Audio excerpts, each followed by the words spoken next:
পারমাণবিক ইস্যুটি নিয়ে যুক্তরাষ্ট্রের সাথে জনসম্মুখে আলোচনায় আগ্রহী নয় ইরান, এমন মন্তব্য করেছেন দেশটির পররাষ্ট্রমন্ত্রী আব্বাস আরাকচি। এদিকে মার্কিন প্রশাসনের সাথে পারমাণবিক ইস্যুতে পরোক্ষ আলোচনার মধ্যেই ওয়াশিংটন যাওয়ার সম্ভাবনা ছিল আরাকচির। সেখানে কার্নেগি আন্তর্জাতিক পারমাণবিক নীতি সম্মেলনে অংশ নেওয়ার কথা ছিল তার, কিন্তু শেষ মুহূর্তে এসে ভেস্তে গেল পরিকল্পনা।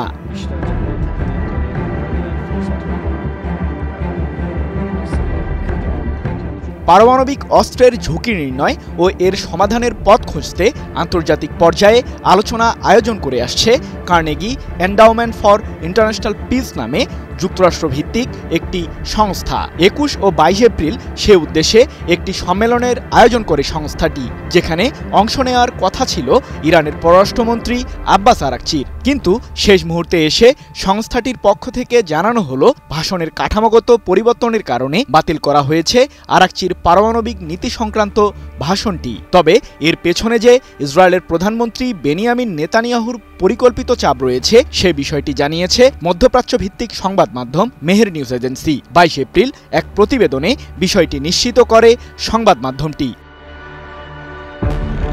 এদিকে ওয়াশিংটন সফর বাতিলের পর পারমাণবিক ইস্যুতে নিজেদের অবস্থান আবারও তুলে ধরেছেন ইরানের পররাষ্ট্রমন্ত্রী। এ প্রসঙ্গে আরাকচি বলেন, কিছু বিশেষ স্বার্থান্বেষী মহল পারমাণবিক ইস্যুতে যুক্তরাষ্ট্রের সাথে আমাদের কূটনীতির গতিপথকে প্রশ্নবিদ্ধ করতে চাচ্ছে। আলোচিত এই ইস্যুটি নিয়ে আমি জনসম্মুখে কোনো মন্তব্য করতে চাই না, কারণ এটি জাতীয় নিরাপত্তাকে হুমকির মুখে ফেলতে পারে। পৃথক এক প্রতিবেদনে ২২ এপ্রিল বিষয়টি নিশ্চিত করেছে সংবাদ মাধ্যম মেহের নিউজ এজেন্সি।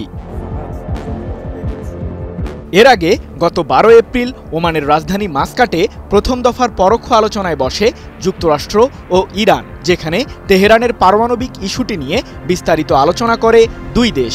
আলোচনায় মধ্যস্থতাকারীর ভূমিকায় ছিলেন ওমানের পররাষ্ট্রমন্ত্রী বদর বিন হামাদ আল বুসাইদি। বিশ্বমানের থার্মিক্স রড, সালাম স্টিল থার্মিক্স, দেশের একমাত্র থার্মিক্স রড। বৈঠক শেষে ইরানের পররাষ্ট্রমন্ত্রী আব্বাস আরাকচি ও মধ্যপ্রাচ্যে নিযুক্ত যুক্তরাষ্ট্রের বিশেষ দূত স্টিভ উইটকফ জানান, আলোচনা ফলপ্রসূ ও গঠনমূলক হয়েছে। তবে পৃথক এক মন্তব্যে মার্কিন প্রতিনিধি দলের প্রধান স্টিভ উইটকফ জানান, ইরানকে কোনোভাবেই পারমাণবিক কার্যক্রম চালিয়ে যেতে দেবে না যুক্তরাষ্ট্র। এরপরই দ্বিতীয় দফার আলোচনা নিয়ে গুঞ্জন ওঠে। গত ১৯ এপ্রিল ইতালির রাজধানী রোমে অনুষ্ঠিত হয় ওয়াশিংটন বনাম তেহরানের পারমাণবিক ইস্যুতে আলোচনা। এবারও মধ্যস্থতায় ছিলেন ওমানের পররাষ্ট্রমন্ত্রী। আলোচনায় স্থান পায় ইরানের পারমাণবিক ইস্যুসহ যুক্তরাষ্ট্রের অন্যায্য নিষেধাজ্ঞা প্রত্যাহারের বিষয়টিও, যদিও সমঝোতায় যেতে কোনো ধরনের চুক্তিতে পৌঁছাতে পারেনি ইরান ও যুক্তরাষ্ট্র। এবার ইরানের পারমাণবিক কার্যক্রম নিয়ে কারিগরি বিষয়ে আলোচনা করতে আগামী ২৩ এপ্রিল বিশেষজ্ঞ পর্যায়ের বৈঠকে সম্মত হয়েছে তেহরান ও হোয়াইট হাউস।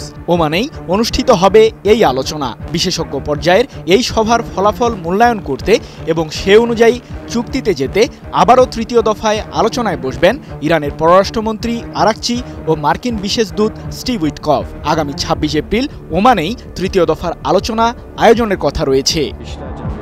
সৃজন মাহমুদ, নিউজ 24।